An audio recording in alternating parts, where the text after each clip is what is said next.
Hello students. तो कैसे हैं आप सभी? आई होप आप बहुत अच्छे से होंगे और एग्जाम्स की प्रिपरेशन कर रहे होंगे।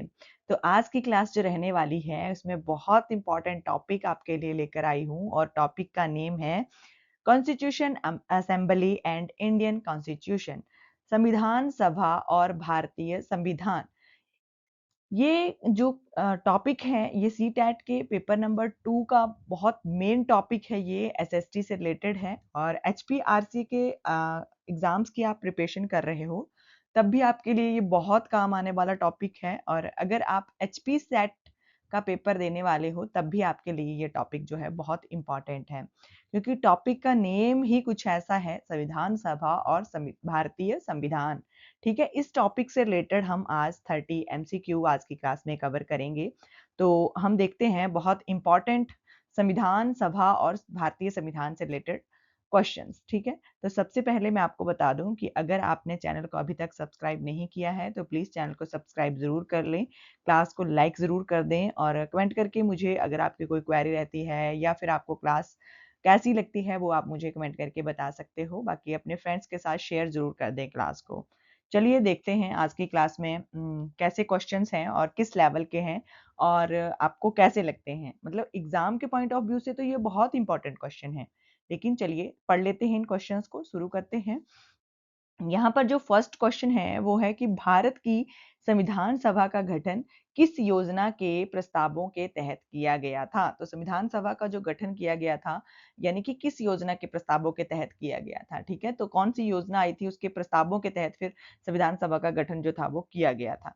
तो वो योजना थी कैबिनेट मिशन योजना जो 1946 में आई थी। ठीक है, कैबिनेट मिशन योजना के तहत भारतीय संविधान सभा का गठन जो था वो किया गया था। ठीक है, बाकी हम संविधान सभा से रिलेटेड सारी जानकारी आज की क्लास में लेंगे कि कब बनी थी ये, कैसे बनी थी, कौन इसके अध्यक्ष थे। ठीक है, सब कुछ हम आज की क्लास में कवर करेंगे जो कि बहुत इंपॉर्टेंट है और सी टैट के एग्जाम में अक्सर इस तरह के क्वेश्चन जो है वो पूछे जाते हैं। और बाकी एचपी सेट के लिए भी बहुत इंपॉर्टेंट टॉपिक है और एचपी आरसीए के लिए तो ये मेन टॉपिक होगा ही होगा। ठीक है, तो चलिए आगे देखते हैं। नंबर 2 क्वेश्चन है कि संविधान सभा की प्रथम बैठक जो है वो कब आयोजित की गई थी। तो हमने पढ़ लिया कि गठन जो हुआ था वो कैबिनेट मिशन योजना के तहत 1946 में हुआ था, लेकिन इसकी जो प्रथम बैठक हुई थी ये कब आयोजित की गई थी। ठीक है, जो प्रथम बैठक आयोजित की गई थी ये कब की गई थी। तो 9 दिसंबर 1946 को इसकी संविधान सभा की पहली बैठक जो थी वो आयोजित की गई थी। ठीक है, 9 दिसंबर 1946, 9 दिसंबर 1946 को पहली बैठक जो थी वो आयोजित की गई थी। नेक्स्ट क्वेश्चन है कि संविधान सभा के अस्थायी अध्यक्ष के रूप में किसे चुना गया था। तो संविधान सभा के अस्थायी अध्यक्ष, इस ये क्वेश्चन में पहले बहुत सारी क्लासेस में आपको पढ़ा चुकी हूँ, लेकिन फिर भी आज बताती हूँ कि ये जो अस्थायी अध्यक्ष की बात है इसमें बहुत सारे एस्पिरेंट्स जो हैं वो एग्जामिनेशन हॉल में बैठ के बहुत सारी गलतियां करते हैं। क्यों गलतियां करते हैं? क्योंकि उन्होंने पढ़ा होता है कि जो संविधान सभा के अध्यक्ष हैं वो डॉक्टर राजेंद्र प्रसाद है, लेकिन जब यहाँ पर टेम्परेरी यानी कि अस्थायी वर्ड लगा दिया जाता है तो इसके अध्यक्ष जो है वो चेंज हो जाते हैं। चेंज कैसे होते हैं? अभी हमने अब क्वेश्चन पढ़ा कि 9 दिसंबर 1946 को पहली बैठक हुई थी। जब पहली बैठक हुई थी तो संविधान सभा ने किसी को भी अपना अध्यक्ष जो था वो नहीं चुना था। तो फिर डिसाइड किया गया संविधान सभा के सदस्यों के द्वारा कि जो भी इस सभा का सबसे बुजुर्ग यानी कि सबसे ओल्ड पर्सन है उसको हम इसका इस सभा का अध्यक्ष जो है वो बना लेते हैं। ठीक है, तो उस टाइम पे उस सभा जो बनाई गई थी संविधान सभा, उस सभा के सबसे बुजुर्ग यानी कि सबसे जो ओल्ड पर्सन थे वो थे डॉक्टर सच्चिदानंद सिन्हा। ठीक है, सबसे मतलब एक एक्सपीरियंस्ड भी आप कह सकते हो सबसे ज्यादा। तो उस टाइम पे जो डॉक्टर सच्चिदानंद सिन्हा थे उनको अस्थायी अध्यक्ष के रूप में चुना गया, टेम्परेरी एक अध्यक्ष जो था वो चुना गया। ठीक है, उसके बाद 11 दिसंबर को जब दूसरी बैठक हुई, ठीक है, 11 दिसंबर 1946 को 2 दिनों के बाद दूसरी बैठक हुई, तो उसमें परमानेंट एक अध्यक्ष जो था वो चुन लिया गया जिसको बनाया गया डॉक्टर राजेंद्र प्रसाद जी को। तो जब आपसे अस्थायी अध्यक्ष पूछा जाता है तो डॉक्टर सच्चिदानंद सिन्हा का नाम आपने याद रखना है। ठीक है, बाकी आपने ऑप्शन के हिसाब से अगर अस्थायी या स्थायी कुछ भी नहीं लगाया गया होता है तो आप डॉक्टर राजेंद्र प्रसाद को ही चूज करेंगे जो हमारे देश के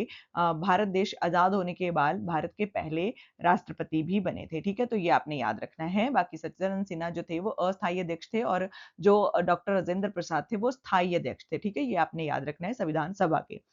नेक्स्ट क्वेश्चन आता है हमारा कि संविधान सभा का स्थायी अध्यक्ष किसे निर्वाचित किया गया था? ये क्वेश्चन तो मैं अभी क्लियर कर चुकी हूँ आपका, तो देख लेते हैं उत्तर। उत्तर जो होगा वो डॉक्टर राजेंद्र प्रसाद होगा, क्योंकि 2 दिनों के बाद ही जो दूसरी बैठक की गई थी 11 दिसंबर 1946 को, उसमें एक परमानेंट अध्यक्ष जो था वो संविधान सभा का बना दिया गया था डॉक्टर राजेंद्र प्रसाद जी को, ठीक है?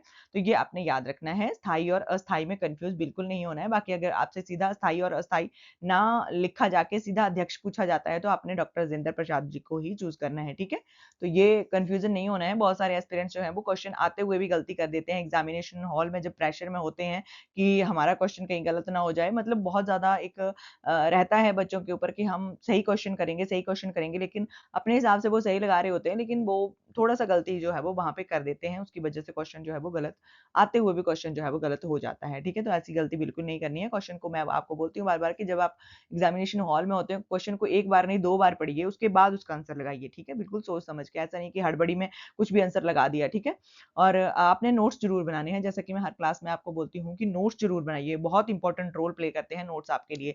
जब आप चीज़ों को लिखते हो, तो वो ज़्यादा टाइम तक आपके माइंड में रहती हैं और ज़्यादा आपकी जो मेमोरी है, उसमें स्टोर रहती हैं ये सभी चीज़ें।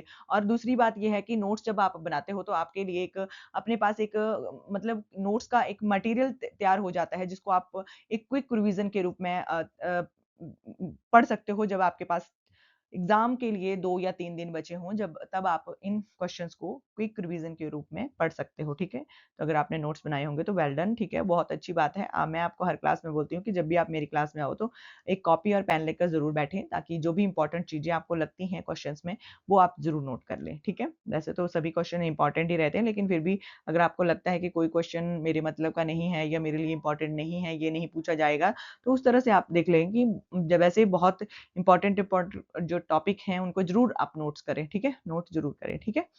चलिए नेक्स्ट क्वेश्चन देखते हैं। संविधान सभा में उद्देश्य प्रस्ताव जो था, ऑब्जेक्टिव रिवॉल्यूशन जो थी, उसको किसने प्रस्तुत किया था? तो संविधान सभा में जो उद्देश्य प्रस्ताव था, ये क्वेश्चन बहुत इंपॉर्टेंट है और बहुत बार ये क्वेश्चन जो है वो पूछा जा चुका है। उद्देश्य प्रस्ताव के लेकर ऑब्जेक्टिव रिवॉल्यूशन जो थी, वो रिजोल्यूशन जो थी, ये किसके द्वारा जो थी वो प्रस्तुत की गई थी? ये की गई थी option number C, Jawaharlal Nehru के द्वारा। पंडित जवाहरलाल नेहरू जो थे, उन्होंने उद्देश्य प्रस्ताव जो था वो पारित किया था संविधान सभा में, ठीक है? तो संविधान सभा में उद्देश्य प्रस्ताव जो था वो पंडित जवाहरलाल नेहरू जी के द्वारा पारित जो था वो किया गया था, जो हमारे आज़ाद भारत के पहले प्रधानमंत्री भी बने थे, ठीक है? नेक्स्ट क्वेश्चन है कि जवाहरलाल नेहरू द्वारा संविधान सभा में उद्देश्य प्रस्ताव कब पारित किया गया था? कौन से ईयर में और कौन सी डेट को ये पारित किया गया था? इस तरह के क्वेश्चन जो हैं एग्जामिनेशन हॉल में बहुत सारा कंफ्यूजन क्रिएट करते हैं, क्योंकि मैक्सिमम सभी डेटें हमें सेम ही लगती हैं। ईयर हम बेशक याद रख लें, लेकिन थोड़ा-सा डेट याद रखने में थोड़ा-सा कंफ्यूजन बच्चे जो हैं वो रहते हैं, ठीक है? कंफ्यूजन उनको रहता है कि कौन सी डेट को था। तो उद्देश्य प्रस्ताव आपने याद रखना है 13 दिसंबर, ठीक है? 13 दिसंबर 1946 को। ठीक है? आप इस तरह से याद रख सकते हो कि संविधान सभा की पहली बैठक होती है 9 दिसंबर को, ठीक है? दूसरी बैठक होती है 11 दिसंबर को, उसके 2 दिन के बाद, और उसके 2 दिन के बाद जो है उद्देश्य प्रस्ताव पारित होता है, ठीक है? तो ये इस तरह से आप याद रख सकते हो, बहुत आसान सा ट्रिक है ये। 2-2-2 का डिफरेंस आप याद रख सकते हो। 9 दिसंबर को पहली बैठक होती है, 11 दिसंबर को दूसरी बैठक होती है और 13 दिसंबर को पंडित जवाहरलाल नेहरू जी के द्वारा संविधान सभा में उद्देश्य प्रस्ताव जो तीसरी बैठक होती है, उसमें उद्देश्य प्रस्ताव जो है वो पारित किया जाता है, ठीक है? तो 1946 को, ठीक है? ये बहुत इंपॉर्टेंट है। बाकी हम देखते हैं नेक्स्ट क्वेश्चन की संविधान सभा के संवैधानिक सलाहकार जो कॉन्स्टिट्यूशनल एडवाइजर थे वो कौन थे, ठीक है? तो संविधान सभा के जो संवैधानिक सलाहकार थे वो थे सर वी एन राव, ठीक है? सर वी एन राव जो थे उनको संवैधानिक सलाहकार संविधान सभा का बनाया गया था, कॉन्स्टिट्यूशनल एडवाइजर उनको नियुक्त किया गया था, ठीक है? तो वी एन राव का नाम आपने याद रखना है, इनको संवैधानिक सलाहकार संविधान सभा का बनाया गया था। नेक्स्ट क्वेश्चन है कि संविधान सभा की सबसे महत्वपूर्ण समिति जो प्रारूप समिति है, ड्राफ्टिंग कमेटी है, उसके अध्यक्ष कौन थे? तो ये भी क्वेश्चन बहुत बार पूछा जा चुका है और बहुत इंपॉर्टेंट है, क्योंकि ड्राफ्टिंग कमेटी के अध्यक्ष और जो हमारे संविधान निर्माता हैं वो एक ही पर्सन है, वो है doctor B are Ambedkar ji, ठीक है? इनको संविधान निर्माता या संविधान जनक के रूप में भी माना जाता है, कहा जाता है इनको, और इनको प्रारूप समिति यानी कि ड्राफ्टिंग कमेटी का अध्यक्ष भी नियुक्त इनको ही किया गया था, सही, ठीक है? संविधान सभा की ये सबसे महत्वपूर्ण कमेटी थी, इसके 8 सदस्य थे, ठीक है? और ये प्रारूप समिति जो थी इसके अध्यक्ष बी आर अम्बेडकर जी को बनाया गया था, जो कि संविधान सभा के जो एक निर्माता भी कहे जाते हैं, संविधान संविधान के निर्माता कहे जाते हैं, संविधान के जनक कहे जाते हैं। ठीक है, तो ये आपने याद रखना है। नेक्स्ट है कि प्रारूप समिति के अध्यक्ष सहित कुल कितने सदस्य थे? तो प्रारूप समिति के जो अध्यक्ष थे, वो अध्यक्ष सहित कुल कितने सदस्य थे? वो थे 7, ठीक है? 7 सदस्य थे, ठीक है? ये आपने याद रखना है, पूरे टोटल 7 सदस्य थे, ठीक है? प्रारूप समिति के अध्यक्ष के साथ, अध्यक्ष को साथ में मिलाकर टोटल 7 जो सदस्य थे वो थे, ठीक है?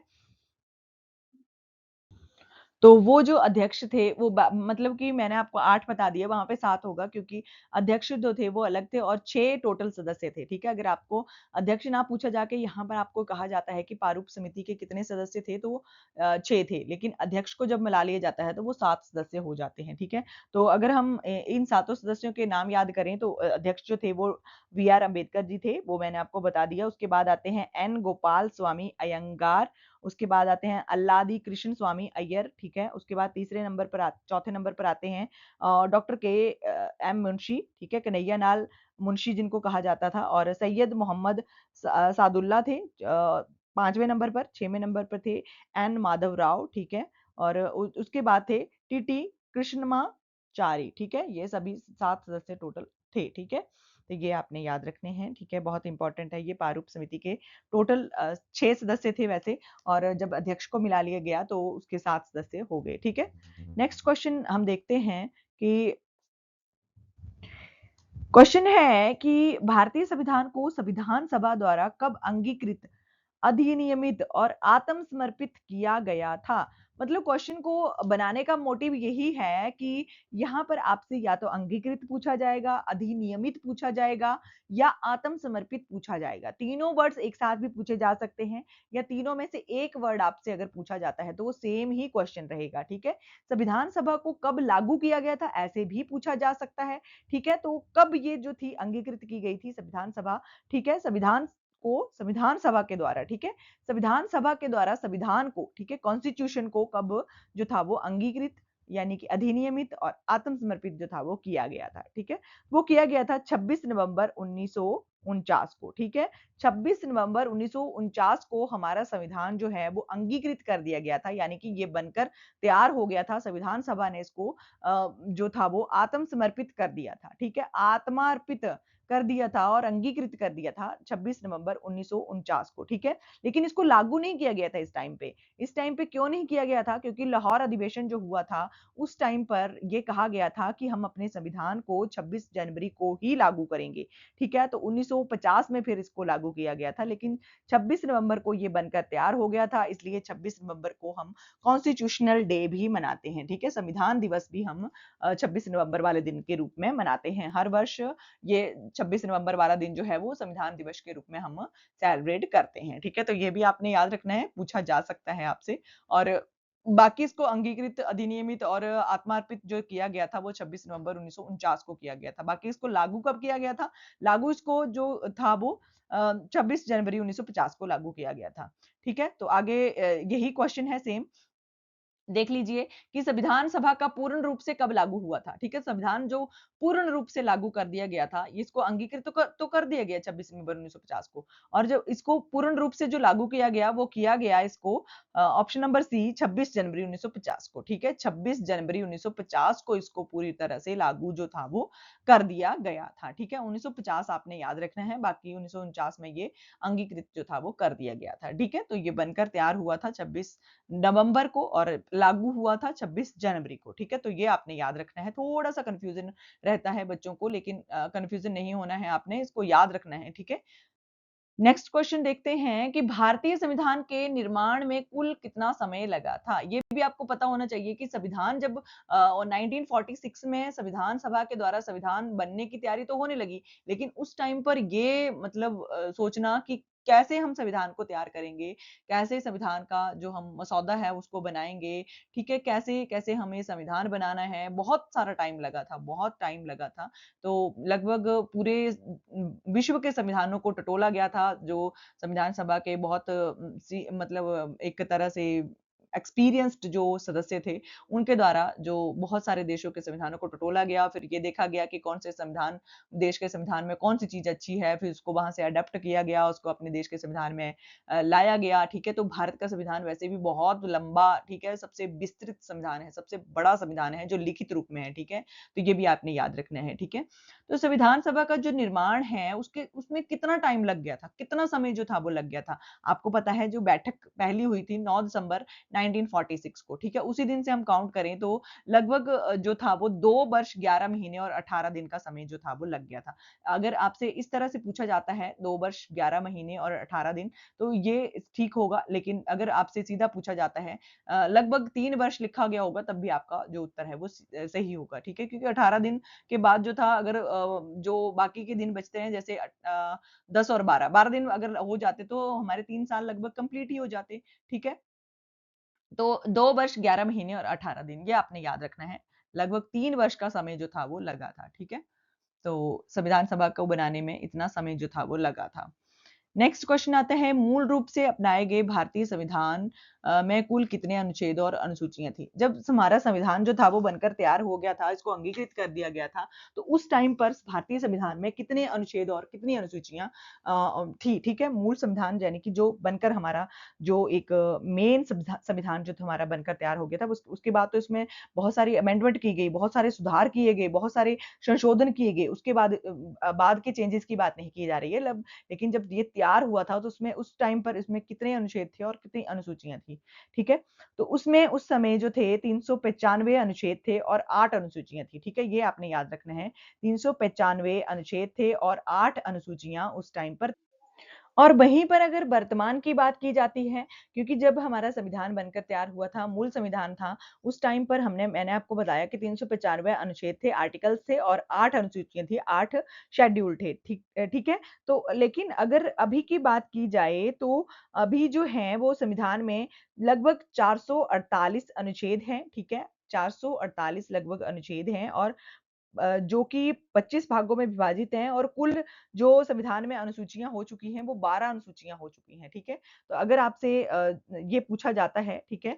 तो लगभग 448, जो यहाँ पे ऑप्शन में भी है, 448 अनुच्छेद हैं, लेकिन अनुसूचियाँ 12 हो चुकी हैं, ठीक है? वर्तमान की ये बात कर रही हूँ मैं, ठीक है?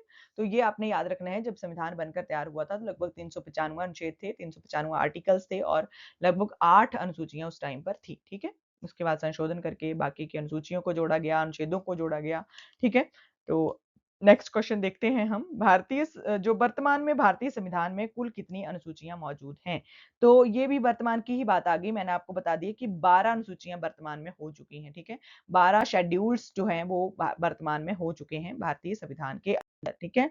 नेक्स्ट है कि किसे भारतीय संविधान का जनक, father of the Indian constitution के रूप में जाना जाता है, ठीक है? ये तो क्वेश्चन मैंने अभी आपको बता ही दिया, लेकिन इसका उत्तर हम देख लेते हैं। Doctor V are Ambedkar ji को भारतीय संविधान का जनक जो है वो कहा जाता है, ठीक है? Father of the Indian constitution जो है वो कहा जाता है, ठीक है? Doctor V are Ambedkar ji को ये स्वतंत्र भारत के प्रथम कानून मंत्री भी बने थे, ठीक है? तो ये भी आपने याद रखना है, ये फादर ऑफ इंडियन कॉन्स्टिट्यूशन जो है वो कहे जाते हैं, ठीक है? नेक्स्ट क्वेश्चन देखते हैं कि भारतीय संविधान की प्रस्तावना जो प्रिएम्बल थी, उसका विचार किस देश के संविधान से लिया गया था? मैंने अभी आपको बताया कि बहुत सारे एक्सपीरियंस्ड जो सदस्य थे, मेंबर्स थे उस टाइम पे संविधान सभा के, उनके द्वारा हर देश के संविधान का अध्ययन किया गया, हर देश को टटोला गया, हर देश के संविधान को कि किसमें कौन-सी बात जो अच्छी लगती थी उसको अडॉप्ट कर लिया जाता था, उसको अपने देश के संविधान में डाल लिया जाता था। तो ये जो प्रस्तावना वाला विचार आया, प्रिएम्बल वाला विचार आया था, ये कौन से संविधान से लिया गया था? ठीक है? कौन से देश के संविधान से अच्छा लगा था, जिसको जो था वो हमारे देश के संविधान में जो था वो डाल दिया गया था। तो ये लिया गया था संयुक्त राज्य अमेरिका से, ठीक है? कहाँ से लिया गया था? संयुक्त राज्य अमेरिका से, ठीक है? यूएसए के देश के संविधान से इसको लिया गया था, ठीक है? तो ये आपने याद रखना है। नेक्स्ट है कि भारतीय संविधान में मूल अधिकारों जो फंडामेंटल राइट्स हैं उसका प्रावधान किस देश से प्रेरित है? तो जो फंडामेंटल राइट्स लिए गए हैं वो कहाँ से लिए गए हैं? कौन से देश के संविधान से अडॉप्ट इसको किया गया है? तो इसको किया गया है संयुक्त राज्य अमेरिका, यूएसए से। तो आप इस प्रकार से याद रख सकते हो कि यूएसए से ही फंडामेंटल राइट्स आए हैं और यूएसए से ही प्रिएम्बल का विचार भी आया है, ठीक है? तो 2 चीजें अभी हमने इकट्ठी पढ़ ली कि जो प्रिएम्बल है, ठीक है, प्रस्तावना है और फंडामेंटल राइट्स हैं, मूल अधिकार हैं, ये दोनों ही चीजें हमने अडेप्ट की हैं संयुक्त राज्य अमेरिका यानी कि यूएसए से, ठीक है। तो इस प्रकार से आप याद इनको कर सकते हो। नेक्स्ट है राज्य के नीति निर्देशक तत्व डीपीएसपी, ठीक है, directive principles of state policy, ठीक है। ये कहाँ से लिए गए हैं, किस देश के संविधान से ग्रहण किए गए हैं? तो ये जो लिए गए हैं राज्य के नीति निदेशक तत्व, ठीक है, या निदेशक सिद्धांत भी इनको कहा जाता है, directive principles of state policy इनको कहा जाता है। तो ये किस देश के संविधान से ग्रहण किए गए थे? ये लिए गए थे आयरलैंड के संविधान से, ठीक है। कहाँ से? आयरलैंड के संविधान से, ठीक है। तो वहां पे ये डीपीएसपी जो थे ये बहुत अच्छे लगे थे जो भी संविधान सभा के सदस्य थे उनको, तो ये अपने देश के संविधान में इनको अडेप्ट जो था वो कर लिया गया था। नेक्स्ट है कि भारतीय संविधान में संसदीय शासन प्रणाली जो है और एकल नागरिकता का प्रावधान कहां से लिया गया है?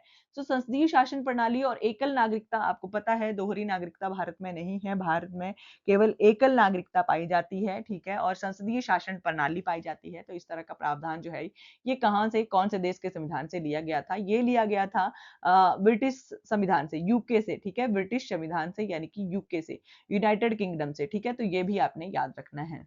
नेक्स्ट है संविधान संशोधन, कॉन्स्टिट्यूशनल अमेंडमेंट की प्रक्रिया का प्रावधान किस देश से लिया गया है? ये बहुत इंपॉर्टेंट है और बहुत बार ये पूछा जा चुका है, ठीक है। एक राज्य के नीति निर्देशक तत्व पूछे जाते हैं बार बार, और एक ये पूछा जाता है कॉन्स्टिट्यूशनल अमेंडमेंट कि हम संविधान में संशोधन भी कर सकते हैं, ठीक है। ये वाला प्रावधान जो था वो किस देश के संविधान से लिया गया था? ये लिया गया था दक्षिण अफ्रीका के संविधान से, ठीक है। दक्षिण अफ्रीका के संविधान से ये लिया गया था कॉन्स्टिट्यूशनल अमेंडमेंट करने की का प्रावधान। नेक्स्ट क्वेश्चन देखते हैं कि भारतीय संविधान के किस भाग को संविधान की आत्मा, सोल ऑफ कॉन्स्टिट्यूशन कहा जाता है, ठीक है। कौन सा ऐसा भाग है जिसको संविधान की आत्मा कहा जाता है? तो जो भाग नंबर सी है, प्रस्तावना है, उसको संविधान की आत्मा कहा जाता है, सोल ऑफ कॉन्स्टिट्यूशनल कहा जाता है, संविधान की आत्मा कहा जाता है, ठीक है, संविधान की कुंजी भी कहा जाता है, ठीक है। तो प्रस्तावना को संविधान की आत्मा कहा जाता है, प्रियम्बल को जो कॉन्स्टिट्यूशन ऑफ इंडिया है उसकी सोल ऑफ कॉन्स्टिट्यूशन कहा जाता है, ठीक है। तो ये बहुत इंपॉर्टेंट है, प्रस्तावना आपने याद रखना है।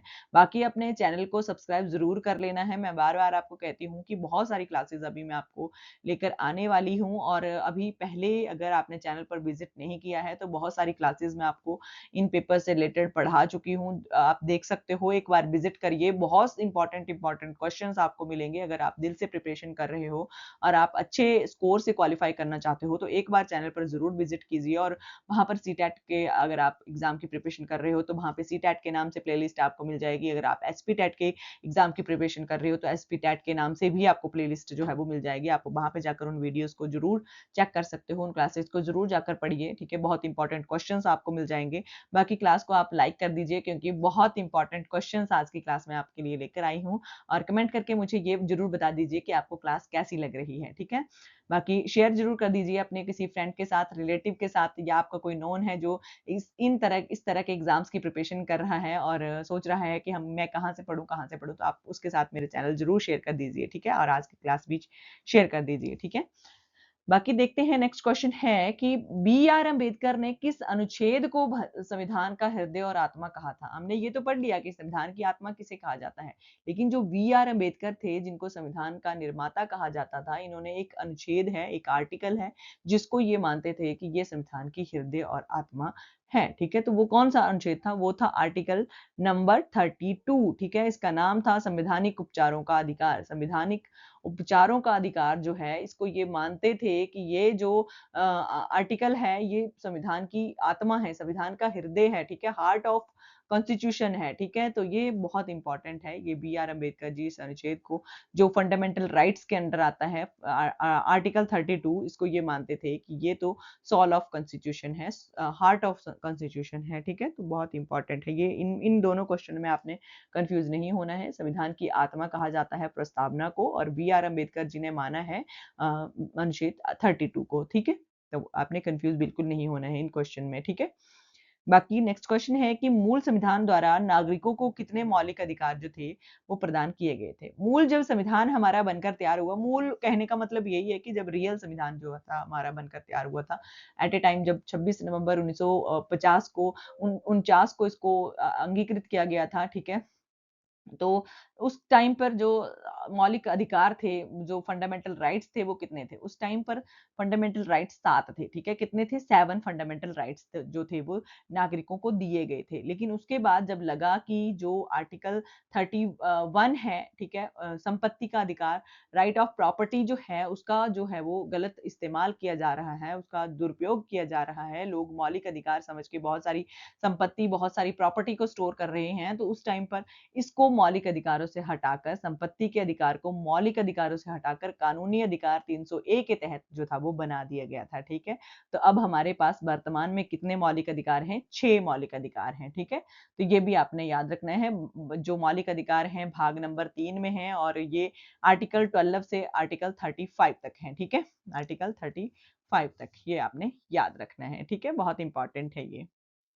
नेक्स्ट है कि संपत्ति के अधिकार को किस संविधान संशोधन के द्वारा मौलिक अधिकारों की सूची से हटा दिया गया था? तो कौन सा अमेंडमेंट किया गया था जिसके बाद जो था वो संपत्ति का अधिकार जो था आर्टिकल 31 जो था जो फंडामेंटल राइट्स के अंडर आता था उसको वहां से हटा दिया गया था और एक कानूनी अधिकार जो था वो बना दिया गया था। तो कौन सा अमेंडमेंट किया गया था? अमेंडमेंट किया गया था 40th नंबर का, ठीक है? 44th नंबर का अमेंडमेंट किया गया था 1978 में, ठीक है? 1978 में 44वां संवैधानिक संशोधन किया गया था 1978 में। उसके बाद इसको जो संपत्ति का अधिकार था उसको हटा दिया गया था मौलिक अधिकारों में से और इसको एक कानूनी अधिकार जो था वो बना दिया गया था। तो ये आपने याद रखना है। बाकी आपसे क्वेश्चन इस प्रकार से पूछा जा सकता है कि 44वां संवैधानिक संशोधन कब हुआ था? तो ये आप जरूर नोट कर लें, 1978 में ये हुआ था, ठीक है?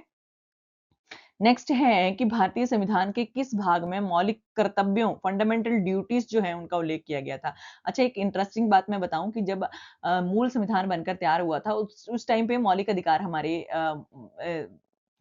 जो संविधान है, मौलिक संविधान, उसमें जब मूल संविधान बनकर तैयार हुआ था तो उसमें फंडामेंटल राइट्स की तो बात की गई थी लेकिन फंडामेंटल ड्यूटीज को वहां पर ऐड नहीं किया गया था।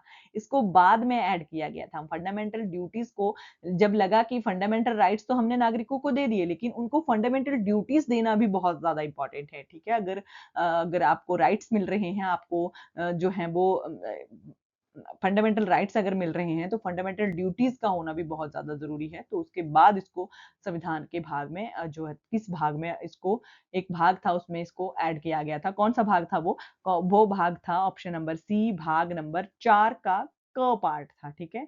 भाग नंबर 4 में इसको ऐड किया गया था मौलिक कर्तव्यों को, ठीक है? तो ये फंडामेंटल ड्यूटीज बाद में ऐड की गई थी, ठीक है? राइट्स तो थे लेकिन फंडामेंटल ड्यूटीज को बाद में अमेंडमेंट करके इसको ऐड किया गया था, ठीक है?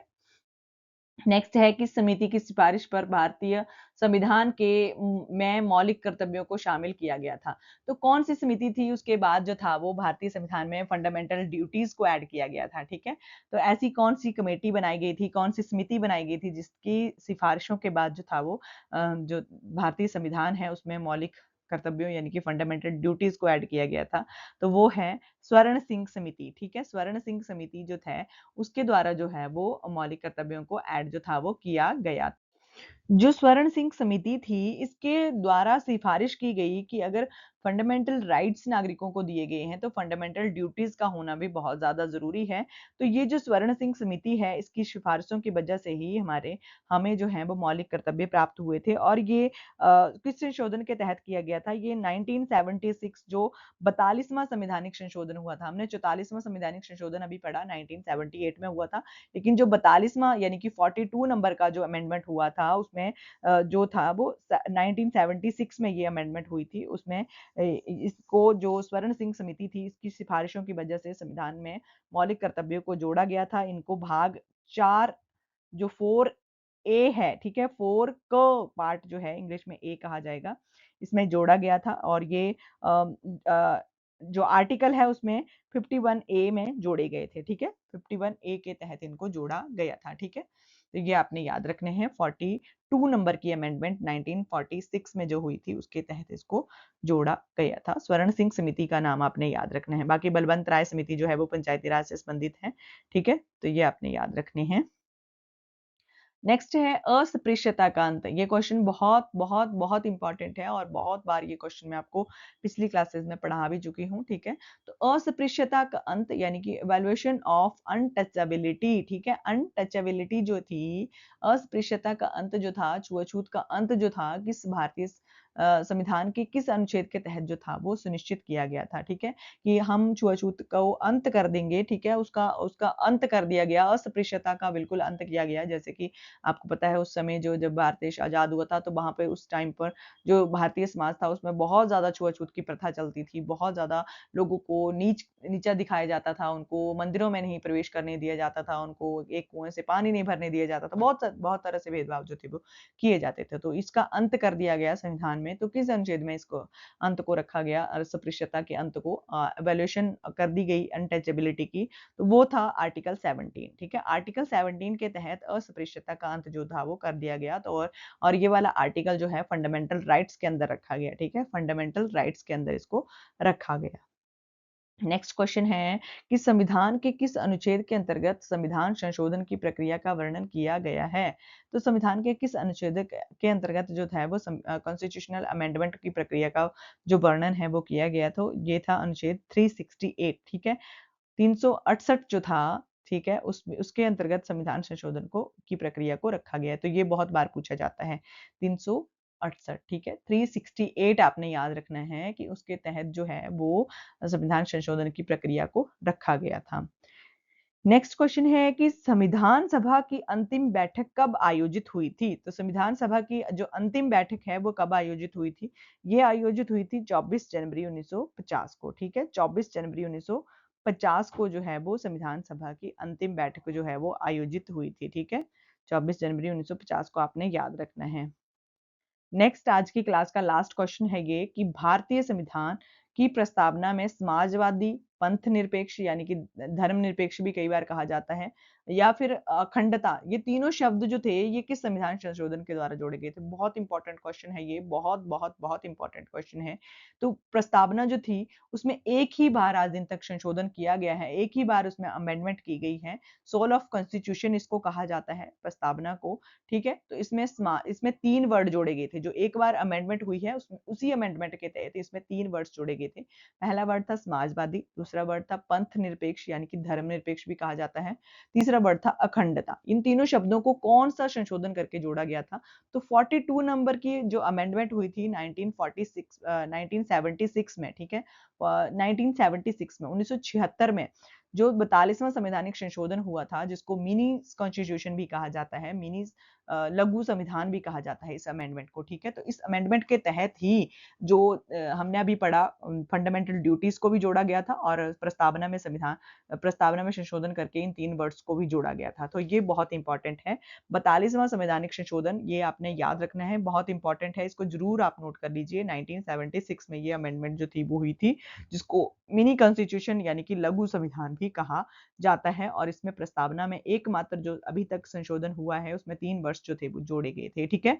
ये आपने जरूर याद रखना है, बहुत इंपॉर्टेंट क्वेश्चन है। आई होप कि आपको आज की क्लास अच्छी लगी होगी। आप क्लास को लाइक ज़रूर कर देंगे और कमेंट करके मुझे ज़रूर बताएँगे कि आपको क्लास कैसी लगी। बाकी आपकी कोई क्वेरी रहती है या आपका कोई सजेशन रहता है तो आप मुझे कमेंट कर सकते हो।